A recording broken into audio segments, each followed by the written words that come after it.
L'ONU en action, un programme de la télévision des Nations Unies. Le village de Walungu se trouve près de Ouassouvou, la capitale de la province du Sud-Kivu, à l'est de la République démocratique du Congo.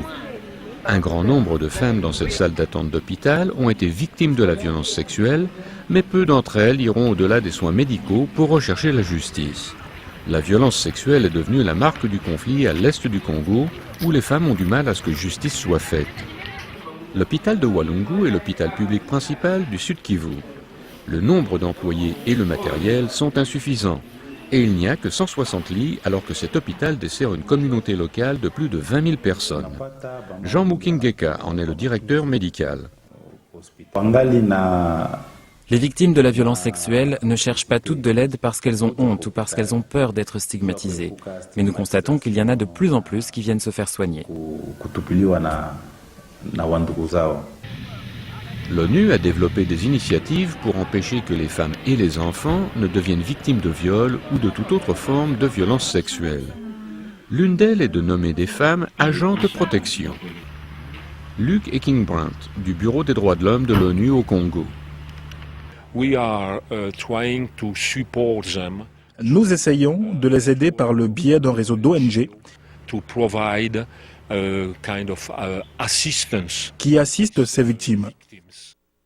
Le gouvernement a tenu des réunions publiques pour expliquer sa politique de tolérance zéro vis-à-vis de la violence sexuelle commise par l'armée nationale et les autres forces de sécurité qui ont été impliquées dans des pillages et des meurtres de masse contre les citoyens qu'elles sont supposées protéger. Des organisations locales œuvrent avec le Bureau des droits de l'homme de l'ONU pour aider les victimes du viol à chercher justice, comme Voder, qui opère à Walungu. Les poursuites judiciaires sont difficiles et rares, mais ces femmes attendent devant le bureau de Voder pour s'assurer que leurs agresseurs seront conduits en justice. Ntizala Chamoka fait partie de ces femmes. Sa maison a été attaquée par des gens qui cherchaient à récupérer un emprunt non payé et qui ont saisi ses produits agricoles.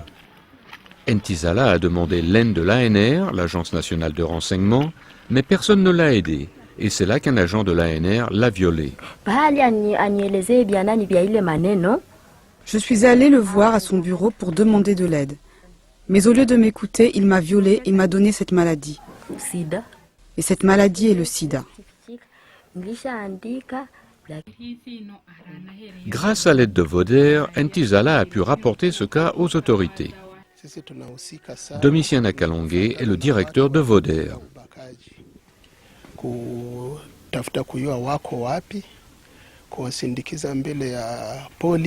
Nous suivons des victimes et nous les accompagnons à la police pour que justice soit faite.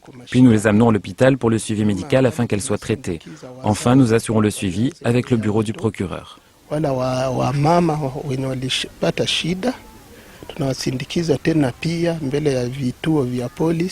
La police locale reconnaît que le nombre de cas de viol contre les femmes est élevé, mais elle n'a pas la capacité d'y répondre efficacement.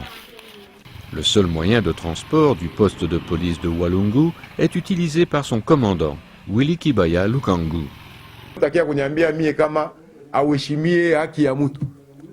Quand on arrête quelqu'un et que les moyens de transport font défaut et qu'en plus il n'y a qu'un agent de police pour s'occuper du criminel, il s'enfuit en courant.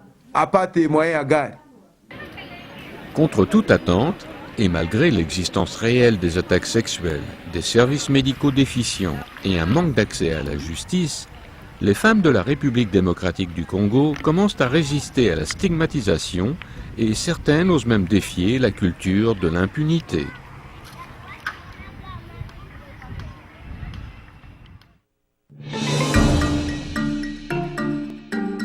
Ce reportage a été préparé par Christine Wamba pour les Nations Unies.